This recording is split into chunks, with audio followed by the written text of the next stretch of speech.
Hi students, आइए vocabulary के अपने आज के लेसन को स्टार्ट करते हैं। आज का सेशन बेस्ड है इडियम्स एंड फ्रेजेस पे। आइए जानते हैं कि वो 5 इडियम्स कौन से हैं जिन्हें हम आज के सेशन में पढ़ेंगे। फर्स्ट इडियम आज के सेशन का होगा alive and kicking. Second idiom है apple pie order. Idiom number 3 is around the clock. Idiom number 4 would be a man of straw. And the final idiom for today's session is going to be a man of letters. अब हम one by one in सभी idioms को detail में समझेंगे, इनके roots को, इनके logic को समझेंगे ताकि आप इन्हें अच्छे से लर्न कर सकें। Fine. First idiom alive and kicking. Alive and kicking means to be healthy and active. अगर कोई बंदा हेल्दी है तो वो एक्टिव भी है, फुल ऑफ एनर्जी भी है, बस उसी को कहते हैं alive and kicking. See, alive का मतलब होता है जिंदा होना और किक का मतलब हाथ पैर चलाने से होता है। ये बेसिकली बच्चों के बर्थ से रिलेट करता है। जब किसी बच्चे का जन्म होता है तो आफ्टर इट्स बर्थ वो तुरंत जो है रोता है, हाथ पैर भी चलाता है। तो अगर बच्चा जिंदा है, हेल्दी है, फिट है, तो वो रोएगा भी, हाथ पैर भी चलाएगा। So when somebody is healthy and active and full of energy तो हम उसे कहते हैं अलाइव एंड किकिंग, फिर वो किसी भी एज का क्यों ना हो। फाइन। एग्जाम्पल से समझिए। Even though my grand father is 85 years old, मेरे दादाजी 85 ईयर्स के हैं, but he is still alive and kicking and works in his garden every day. लेकिन आज भी वो बिल्कुल फिट है और रोज जो है बगीचे में काम करते हैं। Fine. So to be alive and kicking means to be active, healthy and full of energy in simple words. Moving on, idiom number 2 for today's session is apple pie order. Apple pie order. See, pie refers to anything that is circular. Pie chart होता है mathematics में, ऐसे ही तो बनता है। पाई हम biscuits को भी रिलेट करते हैं क्योंकि बिस्कुट्स का जो शेप होता है वो पाई शेप होता है। ऑर्डर, ऑर्डर का एक मीनिंग तो किसी को ऑर्डर देना कि ये काम करो, वो काम करो, but if you relate it with mathematics तो मैथमेटिक्स में हम आप असेंडिंग ऑर्डर, डिसेंडिंग ऑर्डर पढ़ते हैं ना। There order means an arrangement. Mathematics में ऑर्डर का क्या मीनिंग हुआ? अरेंजमेंट से। एप्पल पाई ऑर्डर का मीनिंग है चीजों को सही ऑर्डर में रखना। एक आपका फ्रेंड है जिसके रूम में सारी चीजें बिखरी पड़ी हुई होती हैं और एक आपका दूसरा फ्रेंड है जिसका रूम बिल्कुल नीट एंड क्लीन दिखता है, सारी चीजें सही से जहां पे जिन आइटम्स को होना चाहिए वहां पे उसने रखा हुआ होता है। सो आपका जो दूसरा फ्रेंड है, he keeps his room in apple pie order, मतलब चीजों को सही ऑर्डर में रखना, जिसको जहां पे होना चाहिए उसे वहां रखना। चीजों को एक सही ऑर्डर पे प्लेस करना। ये देखिए, इस इमेज को देखिए, इमेज नंबर 2 को। इसमें क्या है देखिए, पिलोज जहां होनी चाहिए वहां पर है, टेबल के ऊपर जो चीजें होनी चाहिए वो टेबल के ऊपर है। अब यही केटल अगर यहाँ रख दी जाए तो ये तो फिर ऑर्डर टूट जाएगा ना, तब तो ये गंदा लगने लगेगा। So apple pie order means to organize things in perfect order. Keep your room neat and clean.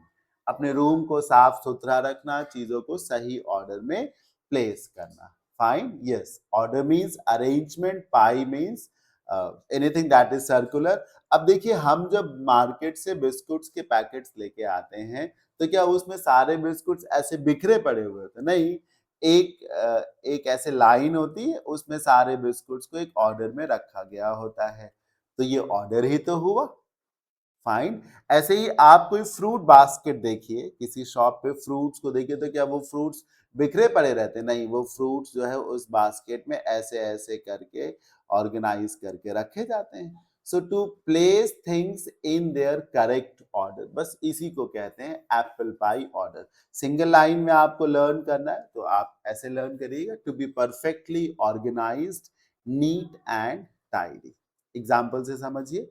Before the house guest arrived, we spent the whole morning cleaning and making sure everything was in apple pie order. पता चला guest आने वाले थे तो हमने अपने पूरे घर को जो है क्लीन किया और सारी चीजों को जहां उन्हें रखना चाहिए था वैसे रखा. मतलब we kept everything in apple pie order. We arranged the entire home in apple pie order. Moving on, around the clock. Clock means घड़ी. क्या घड़ी कभी रुकती है? नहीं रुकती. ऐसे ही अगर कोई बंदा हमेशा मेहनत करे, कभी रुके ही ना, बस 24/7, इसी को कहते हैं अराउंड द क्लॉक.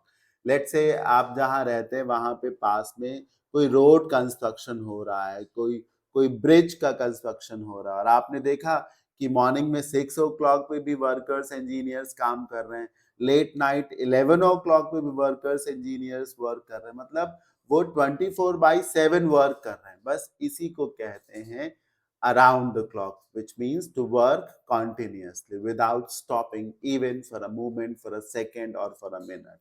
हाँ, दिन रात काम करना. देखो याद, इसे इसे आप लर्न कैसे करोगे? Around the clock. क्लॉक ये हो गई और इसको आप ऐसे ऐसे ऐसे ऐसे ऐसे चलाते रहो, ऐसे ऐसे चलाते रहो, ऐसे ऐसे ऐसे ऐसे ऐसे. देखिए चल रही है ना. डेट चेंज होती रहेगी, दिन बदलता रहेगा. ये अराउंड द क्लॉक मतलब वर्क कॉन्टिन्यूअसली विदाउट स्टॉपिंग. लगातार जब आप वर्क कर रहे हो, आप इसको थोड़ा सा और अच्छे से समझ सकते हैं. जैसे कि आपका एग्जाम आने वाला हो, तब आप अपना मोस्ट ऑफ टाइम जो है वो स्टडीज को ही तो डिवोट करोगे. हाँ, बीच बीच में थोड़ा बहुत भले रेस्ट करो, otherwise most of time you devote to your studies when exams are around the corner. So around the clock का यही मतलब है to work all day long, to work all day and all night without stopping. है ना, दिन रात काम करना बिना रुके. एग्जाम्पल से समझिए. The dedicated medical staff worked around the clock at the hospital to care for the incoming emergency patients. Yes, hospitals में इमरजेंसी सर्विसेज जो है अराउंड द क्लॉक की तो काम करती हैं. Yes. Man of straw. Hopefully yes, man of straw ये आज के सेशन का ईडियम नंबर 4 है. मैन ऑफ स्ट्रॉ किसको बोलते हैं? A very weak person, a very weak और इनइफेक्टिव पर्सन. मतलब एक बहुत ही कमजोर आदमी. जरूरी नहीं है कि वो हेल्थ से बहुत वीक हो. फाइन, ऐसा नहीं है कि वो एक बीमार आदमी होगा.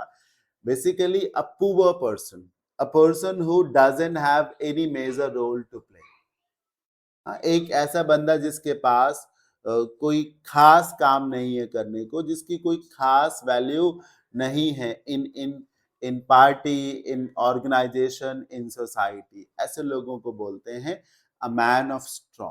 इस इमेज को देखिए ना, ये एक आदमी बनाया गया है. खेतों में, फील्ड्स में ऐसे ही स्ट्रक्चर्स बना दिए जाते हैं. वैसे तो इनका पर्पस होता है कि जो एनिमल्स है वो ना आए. हाँ, लेकिन इसको आप देखिए तो ये एक आदमी बना दिया गया. स्ट्रॉ, स्ट्रॉ तिनके को कहते हैं, भूसे को कह सकते हैं. अब ये जो मैन ऑफ स्ट्रॉ है, क्या ये बहुत स्ट्रॉन्ग है या इसकी बहुत वैल्यू है? नहीं, वैल्यू है ना. स्ट्रॉ विच मीन्स तिनका या भूसा. यहाँ पे स्ट्रॉ का रिलेशन है जिसकी कोई वैल्यू ना हो, एक कमजोर आदमी, पुअर पर्सन, वीक पर्सन, उसे बोल सकते हैं. जैसे कोई बहुत बड़ी कंपनी है और उसमें आप एक छोटे से एम्प्लॉय हैं और बस, लेकिन आपसे उसमें कोई डिसीजन नहीं पूछा जाता आपसे, तो आप मैन ऑफ स्ट्रॉ हो गए. जो पुअर पॉपुलेशन है वो मैन ऑफ स्ट्रॉ है. जिनके पास घर नहीं है, जो जो स्लम्स में रहते हैं, वो मैन ऑफ स्ट्रॉ हैं. हाँ, जो जो रोड साइड में रहते हैं वो मैन ऑफ स्ट्रॉ है. सो a weak or ineffective person who has no real power or a strong character.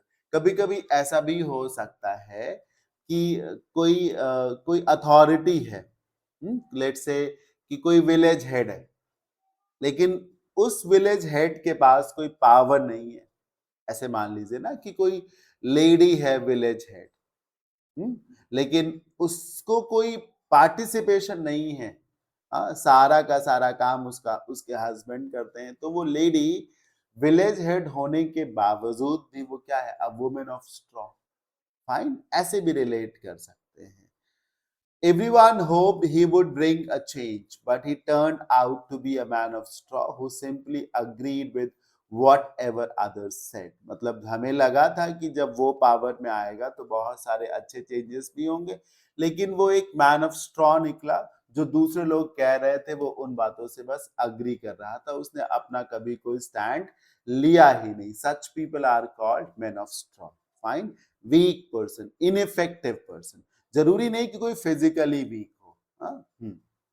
Man of letters, अभी मैन ऑफ स्ट्रॉ हमने पढ़ा है, now it is man of letters. See, letters का relation यहाँ पर ए B C D से है, 1 2 3 4 से है, and A B C D 1 2 3 4 relates to what?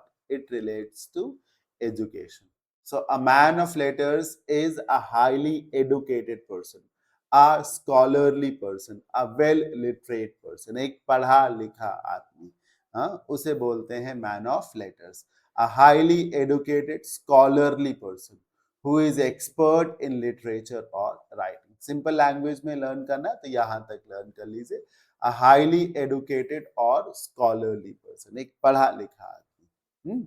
Example, the professor is truly a man of letters. He has published dozens of academic essays and novels over his long career. ये professor जो है, he is truly a man of letters. इस बंदे ने बहुत सारी books लिखी हैं अपने करियर में. So he is really a man of letters. Fine, and a well-educated person, a highly educated scholarly person, एक पढ़ा लिखा आदमी. Fine.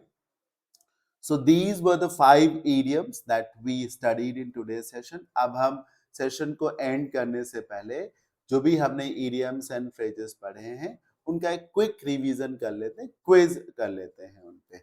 सी, क्वेश्चन नंबर 1 को रीड करिए। Which idiom represents a highly educated scholar or writer? अभी तो बताया मैंने, a man of straw नहीं, alive and kicking नहीं, a man of letters, option number C. Number 2, if a kitchen is described as being in apple pie order, अगर किसी kitchen को बोला जा रहा है apple pie order, how does it look? कैसा दिखेगा वो? स्वीट एंड टेस्टी दिखेगा, एक्सट्रीमली नीट एंड टाइडी दिखेगा, या covered in dust and mess, गंदगी से भरा हुआ दिखेगा? नहीं, ऑप्शन नंबर बी। हाँ, एप्पल पाई ऑर्डर में अगर है तो वो नीट एंड क्लीन है। Number 3, what does it mean when a search team works around the clock? अगर कोई search team around the clock काम करती है, इन्वेस्टिगेशन करती है, तो अराउंड द क्लॉक अगर वो इन्वेस्टिगेशन कर रही है तो वो लगातार कॉन्टिन्यूअसली इन्वेस्टिगेशन कर रही है। It means they work continuously day and night, यही आंसर होगा, बाकी नहीं। They only work when looking at a clock, नहीं। They work for exactly 1 hour, नहीं। They work all day all night, दिन रात वो काम कर रहे हैं। Fine, so that's it for today. मुझे उम्मीद है ये 5 idioms एंड phrases आप सभी को जरूर समझ में आ गए होंगे। Thank you for watching. Happy learning.